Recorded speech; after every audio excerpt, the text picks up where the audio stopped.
Hello दोस्तों, class 12 physics को आज से शुरुआत कर रहे हैं। सबसे पहले फिजिक्स क्लास 12 की फिजिक्स में देखेंगे स्थिर वैद्युति क्या है। इलेक्ट्रोस्टैटिक्स के अंतर्गत सबसे पहला चैप्टर है विद्युत आवेश तथा क्षेत्र। तो स्थिर वैद्युति क्या है, इसे हम जान लेते हैं। इसकी परिभाषा है किसी भौतिक विज्ञान की वह शाखा जिसके अंतर्गत स्थिर आवेशों के गुणों का अध्ययन करते हैं, उसे स्थिर वैद्युति कहते हैं, इलेक्ट्रोस्टैटिक्स। तो विद्युत आवेश तथा क्षेत्र, इलेक्ट्रिक चार्ज एंड फील्ड। इसमें सबसे पहले यदि देखते हैं वैद्युत आवेश क्या है, तो दो वस्तुओं को आपस में रगड़ने पर एक वस्तु से इलेक्ट्रॉन निकलकर दूसरे वस्तु में चले जाते हैं, जिससे उनमें अन्य वस्तुओं को अपनी ओर आकर्षित करने का गुण उत्पन्न हो जाता है। इस गुण को वैद्युत आवेश कहते हैं।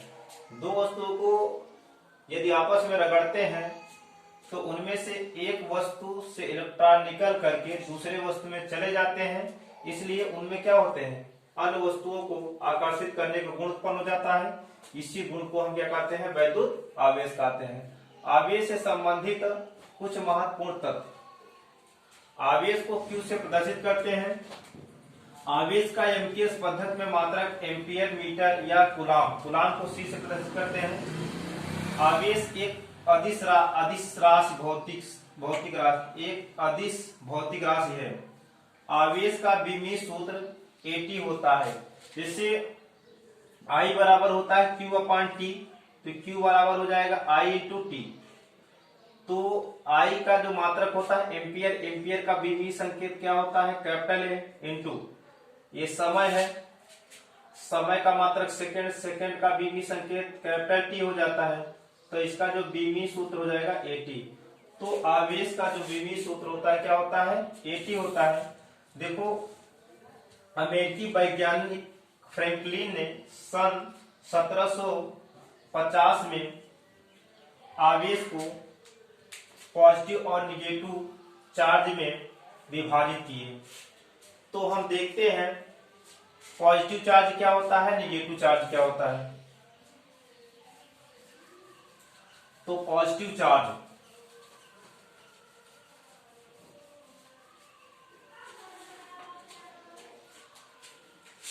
धनात्मक आवेश,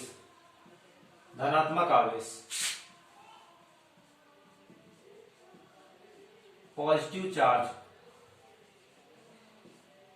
आवेश के दो प्रकार होते हैं, एक धनात्मक आवेश और ऋणात्मक आवेश।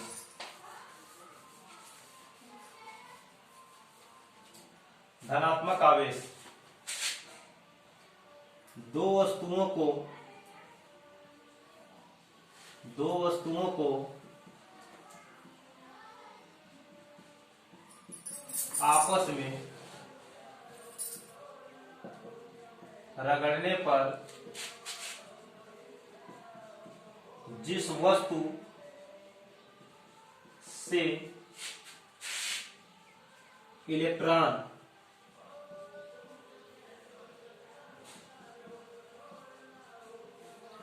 निकल जाते हैं,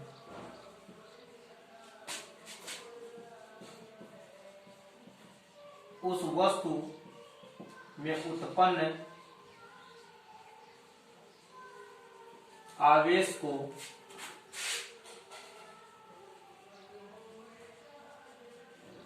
धनात्मक आवेश कहते हैं। उदाहरण अगर इसका देखें, जैसे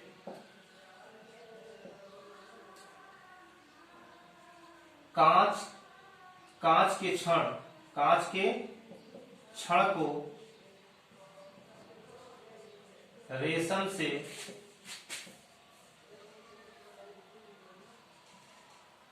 रगड़ने पर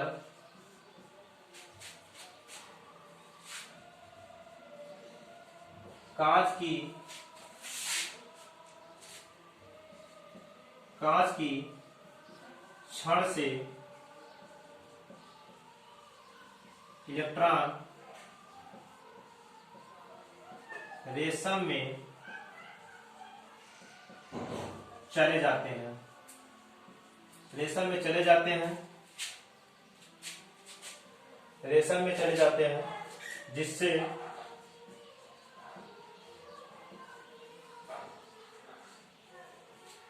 कांच के छड़ में धनात्मक आवेश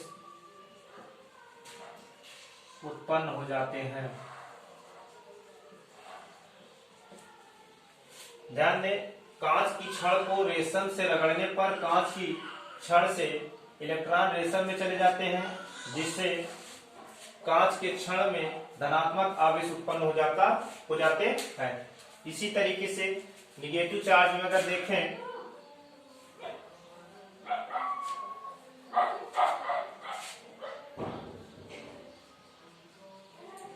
ऋणात्मक आवेश,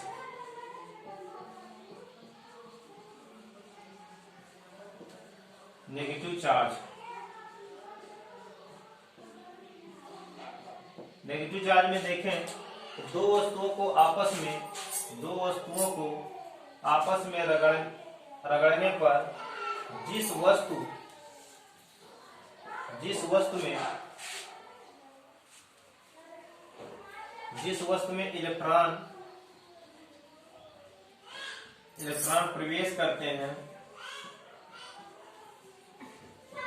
प्रवेश करते हैं उस वस्तु में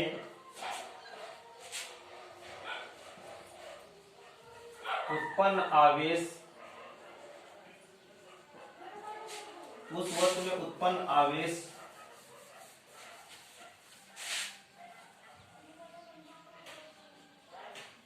आवेश को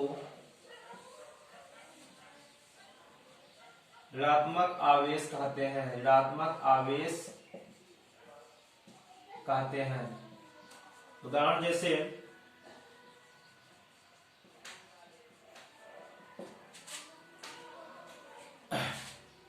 बिल्ली की खाल, अगर हम देखें, बता दें इस उदाहरण को, एबोनाइट की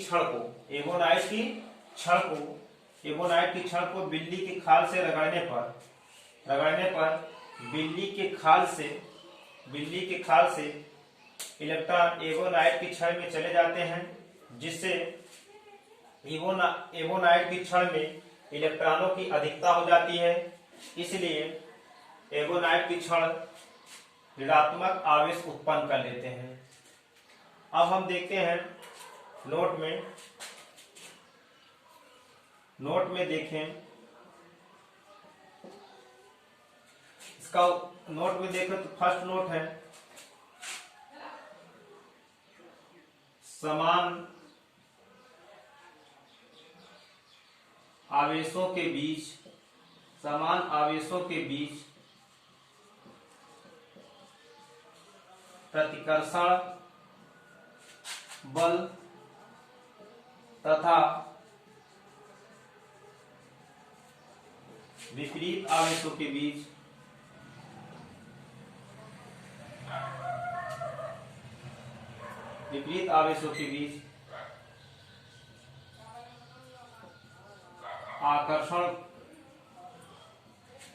आकर्षण बल लगता है। दूसरा देखें, जिस वस्तु में इलेक्ट्रॉन की कमी होती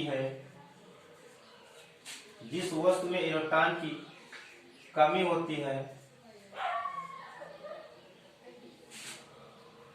वह वस्तु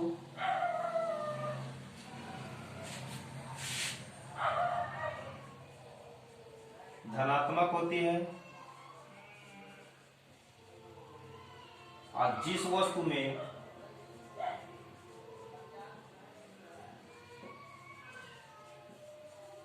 इलेक्ट्रॉन की अधिकता होती है,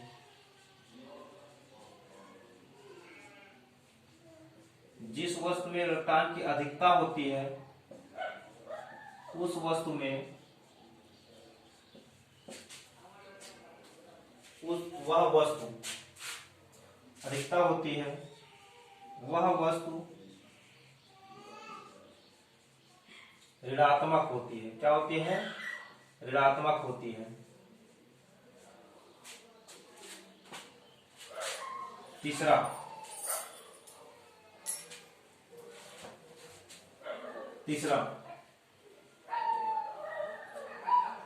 अमेरिकी वैज्ञानिक धनात्मक तथा ऋणात्मक आवेश का नाम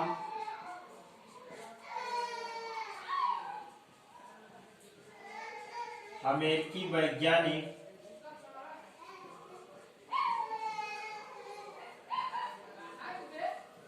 फ्रैंकलिन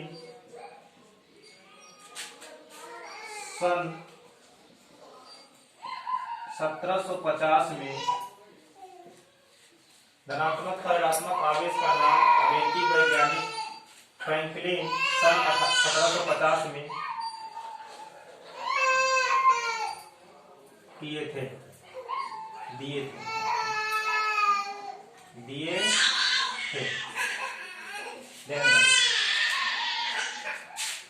आवेशन, अगली वीडियो में हम पढ़ेंगे आवेशन की विधियां। आवेशन की जो विधियां होती है, आवेशन की विधियां 3 प्रकार होती है। एक आपको होता है घर्षण द्वारा, दूसरा चालन द्वारा, तीसरा प्रेरण द्वारा। अगले वीडियो में हम पढ़ेंगे आवेशन की विधियां। किसी वस्तु को कितने प्रकार से आवेशित किया जा सकता है, तो किसी वस्तु को, ठीक है, 3 प्रकार से आवेशित किया जा सकता है, घर्षण द्वारा, चालन द्वारा और प्रेरण द्वारा। ये तीनों को पढ़ेंगे अगले वीडियो में।